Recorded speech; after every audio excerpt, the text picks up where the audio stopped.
Hey everyone! In response to current events, DC recently posted a quote from one of their action comic books that I found quite striking, and decided it might be fun for us to take a look at the book they were quoting from. Let's begin.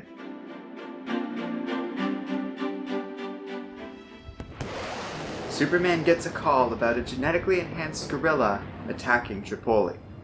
It takes him 4 minutes to arrive, by which time a new group of heroes called the Elite have already stopped the attack. Yet to do so, they used a level of violence that leaves the Man of Steel reeling. As Clark Kent later writes a report about this, he is alarmed to see a rival reporter at another paper, Jack Ryder, making the Elite look like heroes. Jack defends this when they run into each other, saying that the Elite are putting down criminals for good with their violent methods. Those responsible would have been allowed to continue on if the Elite hadn't killed them, and would create another monster again. He claims that the age of Superman sparing villains over and over again is old and outdated. The rest of the world is similarly divided over this issue, with even President Lex Luthor taking interest. Things come to a head when Superman goes to battle a group of villains in Japan. He is suddenly paralyzed and forced to watch as the Japanese villains are violently killed by the Elite. Their leader, Manchester Black, introduces himself, saying they are all big fans of the Man of Steel.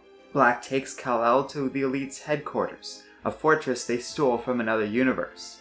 But Superman is furious at the Elite's murderous ways. Black brushes this anger off, insisting they are simply being more pragmatic and realistic than Kal-El. But when Superman demands they stop, they simply teleport him away. Clark goes to the Kent farm to talk to his father about all of this.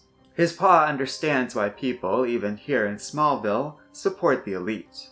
When faced with the problems of the world, many seem to find truth, justice, and the American way is not the quick and easy solution they're looking for. The elder Kent reminds his son that they need to be taught, led by an example, and shown a better way, even if that way is harder.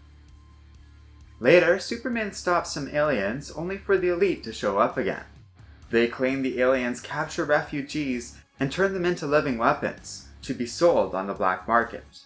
Manchester warns that if the aliens are captured, they will end up in a prison just teaching others how to do the same sort of trafficking, stating that similar things are done on Earth all the time. Superman affirms he'll stop the aliens just the same, every single time, no matter how much they increase their numbers or repeat the same crimes. In response, Black orders the Elite named Hat to kill the aliens, prompting Superman to retaliate with a single blow. The Elite do nothing in response to this attack, with Manchester only promising to settle this dispute once and for all at dawn tomorrow. That night, Lois asks why Superman insists on handling this group alone, worried that these new metahumans have proven to be profoundly strong, and she believes Superman could absolutely use the help of his allies or the Justice League. Lois isn't convinced Superman is strong enough to handle this by himself, but Clark feels that he must make this stand on his own. He was the first superhero to ever emerge, and because of that, he very much defined the idea of superheroes. And now that idea has been twisted into something dark, with no respect for human rights. The next morning, the Elite meet with Superman on one of Jupiter's moons, protecting Earth, while a number of camera drones broadcast the entire event to the world. Superman tries to see reason with them again, only for the Man of Steel to be sent flying. Manchester Black is able to inflict tremendous brain damage on Superman with his powerful telekinesis, before they try to finish him off with a massive explosion. The Elite only find Superman's cape remaining in the resulting fray, but a voice speaks out to them, claiming to understand now, and says the Elite were right all along. One by one, the rest of the Elite are violently killed in front of Manchester Black. One explodes, another's air is sucked out of their lungs, and those lungs collapse in a vacuum, and a third member is launched into space. An injured and terrifying Superman appears before Manchester Black, claiming he can hear that final member's body pop out in orbit. He smiles, knocks a baffled Black down, explaining that he just combined his X-ray vision and heat vision to give Black a small lobotomy, effectively removing the part of his brain that gives Manchester his powers. A stunned and now powerless Black is reduced to tears, pointing out everyone just watched him become a murderer on camera.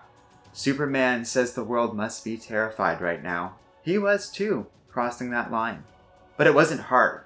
It was pathetically easy to become violent, even easier to kill the elite.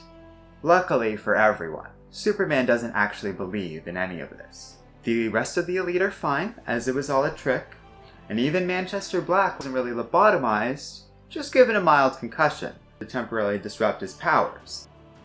Manchester Black swears revenge and claims that if Superman thinks this is over, he is living in a dream world. Superman replies with this: "I wouldn't have it any other way. Dreams save us, dreams lift us and transform us. And on my soul, I swear, until I dream of a world where dignity, honor, and justice become the reality we all share, I'll never stop fighting. Ever."